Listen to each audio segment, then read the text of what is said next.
Salut à tous, on se retrouve aujourd'hui pour une vidéo test du Yes Only 5EL LTE. Donc c'est un téléphone 4G sous Android 5.1. Donc le téléphone présente plutôt bien, c'est un design assez banal. Donc comme vous voulez voir Android 5.1. Niveau des caractéristiques, donc vous avez un processeur MediaTek MT6735M, donc une version basse consommation du MT6735, cadencé à 1 GHz en quad-core, et tout ça juste pour 1 Go de RAM et 4 Go de mémoire interne. Donc au début, avec ces 4 Go, vous n'avez que 2 Go 30. Et ça se remplit drastiquement si vous ne mettez pas de micro SD, que vous installez beaucoup d'applications. Un point que j'ai oublié de souligner, c'est que si vous rajoutez une micro SD, la micro SD deviendra le mode d'écriture de préférence du téléphone. Donc ce sera le mode d'écriture par défaut, donc toutes les applications ça sera vraiment dans la micro SD, ce qui vous permettra de soulager la mémoire du téléphone. Bon. Au niveau des performances sur Antutu, vous avez quoi? Vous avez un score de 23 000 points. Bon, c'est plutôt bon pour un autre gamme. Sur Epic Citadel en ultra high quality, donc sur la qualité la plus forte, vous avez un score de 37 fps. Et sur le mode ultra high performance, donc high performance pour avoir les performances les plus de performance, ou le mode low quoi, vous avez 50, plus de 50 fps, donc ça c'est bien.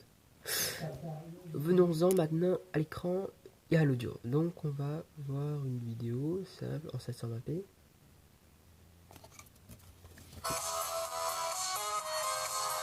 Donc on va la remettre.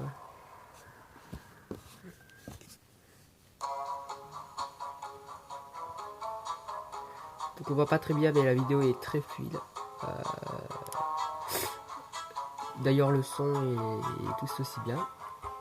Donc le haut-parleur, donc le son vient de l'arrière, vient derrière. Si je couche le téléphone par terre, bah, le son est coupé. Donc ouais, ça présente bien pour quelque chose de street. Ça se présente bien. J'ai des points, voilà. Donc niveau photo, faut pas vraiment demander, c'est juste pour dépanner, mais c'est pas vraiment pour les photos, tout ça. Au niveau des connectiques 4G, 3G, 2G, tout ce que vous voulez, ça gère tout, sauf le NFC. Bon, le NFC qu'on utilise très peu aujourd'hui, à part pour les paiements sans contact et pour le partage de fichiers, mais très près quoi. Donc voilà. Au niveau de la fluidité du téléphone, je ne remarque pratiquement aucune latence sur Google Chrome, sur Facebook, sur tout ce que vous voulez, ça ne lag pas du tout. Un point important à souligner, le téléphone a une dalle TN. Il a un écran de 5 pouces FWVGA de 854 par 480 pixels. Donc ça nous fait une densité de pixels de 196 ppi. Donc niveau pixels, on arrive presque à les distinguer si j'avais une meilleure caméra, donc. Mais on les voit pas vraiment beaucoup. À l'œil nu on les voit pas vraiment, il faudrait rapprocher vraiment le téléphone max pour voir. Donc tout à l'heure vous avez vu une vidéo en 720p. C'était fluide, pas vraiment de problème. Nous avons aussi au niveau des specs. Non. On va parler de l'écran. Alors l'écran c'est le gros problème du téléphone. C'est un écran de 5 pouces, ouais, cool, qui a des angles de vision super. Qui a des angles de vision super sur les côtés. Les angles au niveau des angles de vision latéraux, ça va. Mais au niveau des angles de vision horizontaux, ça va moins. Puisque c'est horrible. C'est vraiment horrible. On est sur une dalle TN. Donc pour ce prix-là, je m'attendais à du TFT, mais c'est du TN. Donc voilà. aussi.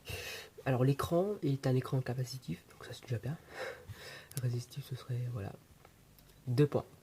2 points. On s'attend à du 5 points, mais du 2 points, c'est pas terrible. Du 2 points, c'est pas terrible. Et aussi, j'ai remarqué quelque chose, c'est que l'écran est horriblement lent. C'est-à-dire que si je... Si je il faudra que je télécharge Multitouch Tester. Et je vais vous démontrer. L'écran est lent. C'est pas l'interface est lente, mais l'écran. L'écran lui-même est très lent. Vous avez 2 points, comme je vous l'ai dit, on peut te mettre en plus, 2 points c'est tout. Et donc quand je fais ça, vous voyez, il y a toujours une latence. L'écran met du temps à reconnaître le doigt. Si je fais ça rapidement, vous voyez, là c'est plus flagrant. Là, on voit tout de suite que l'écran ne gère pas très bien. Donc, ouais. Donc c'est pas beau, c'est pas bon tout ça. Donc pour tout ce qui est jeux FPS, vous oubliez. Mais ce téléphone, bien entendu, n'a pas un usage de jeu. Vous pourrez toujours jouer à des jeux comme Clash of Clans, Subway Surfer, tout ce que vous voulez. Mais pour les gros jeux, laissez tomber. Soit vous jouez en basse qualité, soit vous ne jouez pas. Donc niveau jeu, laissez tomber.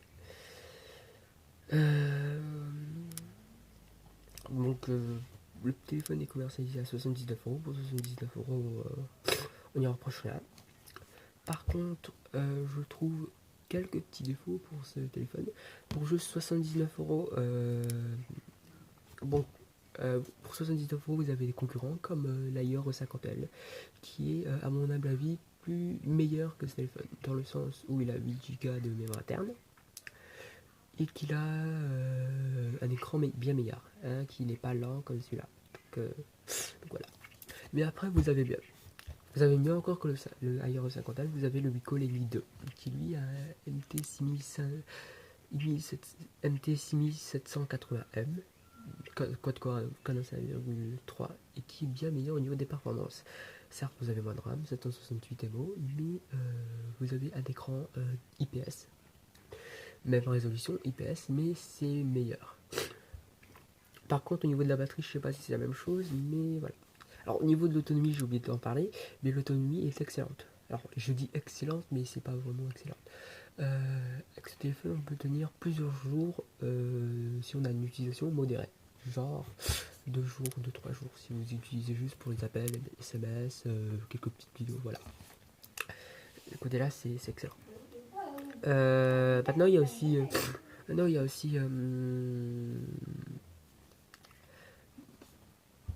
j'ai oublié d'aborder le thème, mais ce téléphone a plusieurs jumeaux sur d'autres marques.